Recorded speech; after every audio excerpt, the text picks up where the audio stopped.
Good morning, everyone. I certainly hope that everybody's having a nice day. And hey, I woke up to a dusting of snow.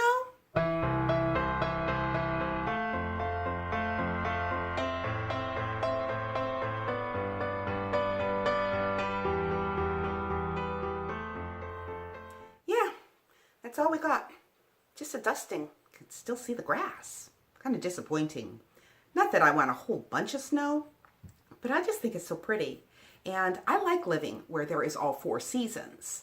Yeah, I wish there was more sunshine and a little less rain, but yeah, what can I say? Anyways, I hope that you will want to stick around for a little bit of my day. And yeah, I'm going to get my husband's dinner going, and yeah, I'll talk to all of you in just a little while.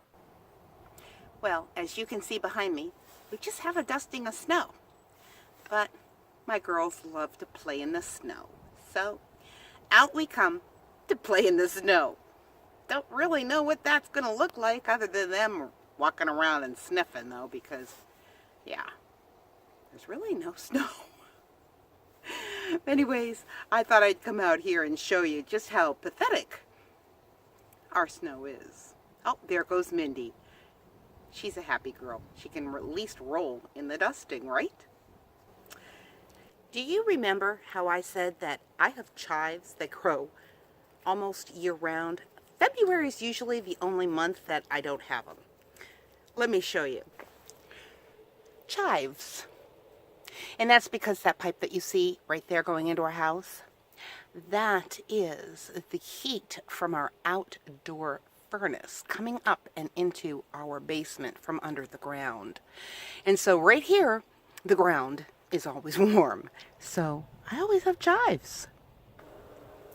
And if you can see the path here where there is no dusting of snow, that's because the ground is warmer there too. Even though those pipes go 3 feet underneath the ground, the steam from the outdoor furnace is that hot that it warms up the ground. So this little area here is an area that the robins, even in the middle of winter, will come and peck for worms because it is rarely frozen, unless it is extremely cold and now there's just a lot of snow and ice built up on top. But most of the time, it melts rather quickly. Well, we have come in from outside, and I think the girls had a good time, even though there really wasn't a whole lot of snow, and that's what they like to do. They like to jump through the snow. Well, at least Missy does. Mindy tends to like to lay in it and roll. But anyways, as you can see behind me here, I have a lot of my Christmas that needs to still go downstairs and get put away in the basement. So yeah, my husband has a lot of lugging downstairs to do. Anyways, we're going to get warmed up.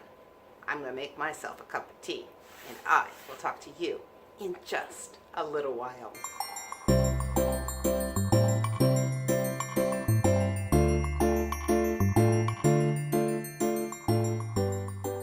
For today's devotion, we will be reading in Proverbs chapter 29, verse 27. An unjust man is abominable to the righteous, and he who is upright in the way is abominable to the wicked. It's easy to see that the godly and the ungodly take very different paths. But what we often do not see is not only are these paths different, but they are disgusting to each other. And the word that is used in today's proverb describing the view that they have of each other is abominable.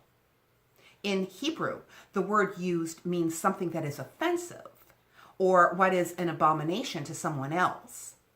The word is also used to describe those who depart from his law and is used for more serious sins like adultery and child sacrifice. What God is saying to us is that there is a radical and a serious difference between those who desire to live godly and those who do not. Now, the first thing that I would like to point out is that the life of the upright can never be lived out by our own effort or by striving. Righteousness and upright living are attained by grace, not by works. God makes us upright by an act of His mercy and grace. That comes through the gospel, and only through the gospel. That is how God addresses sin, that Jesus is the only way, truth, and life, and the only way to the Father is through the Son. But the world finds this exceedingly offensive and narrow-minded. And second is that we live and walk in obedience. God is working within us. We are called to obedience, and we seek the Lord's power to enable us to walk in His obedience. As Philippians 2, verse 13 tells us, for it is God who is at work in you, both to will and to work for His good pleasure. You see, living a godly life involves a glorious tension in our lives. We are to do it, and He is to do it within us. We cannot think that we do it on our own, and we cannot think that He will do it for us without our cooperation. But the wicked find this whole scenario ridiculous, and as our verse says, an abomination. To them, it is ridiculous because if they do believe in a God, it is a God that agrees with them. The word wicked in our verse means to be guilty, a wrongdoer, or a transgressor. It means someone who is wrong. The reason the wicked hate the upright and find their way abominable is because they do not want anyone telling them that they are wrong. And if they are wrong, then they realize they would have to change. There will always be a radical distinction between the righteous and the wicked. There will also be a hostility to the way the godly and the ungodly choose to live.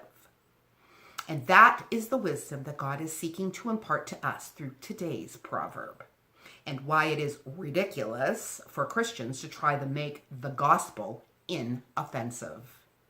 Yes, we can be gracious and kind in how we communicate the gospel, but to make it inoffensive to the wicked is impossible. And honestly, it is nothing more than a fool's pursuit. There will always be the offense of the cross of Christ. There will always be the offense of God asserting that He is God and that He is absolutely and always right. And with that, I want to remind you, life happens. Let's enjoy it. And we would be wise to simply live godly before the lost, loving them from our heart and doing all that we can to share the message of the gospel with them. Not because we are superior, but we do it because we've received grace and desire for them to receive it as well, to be made righteous by grace, all to the glory of God. God bless, and I will talk to you on Monday.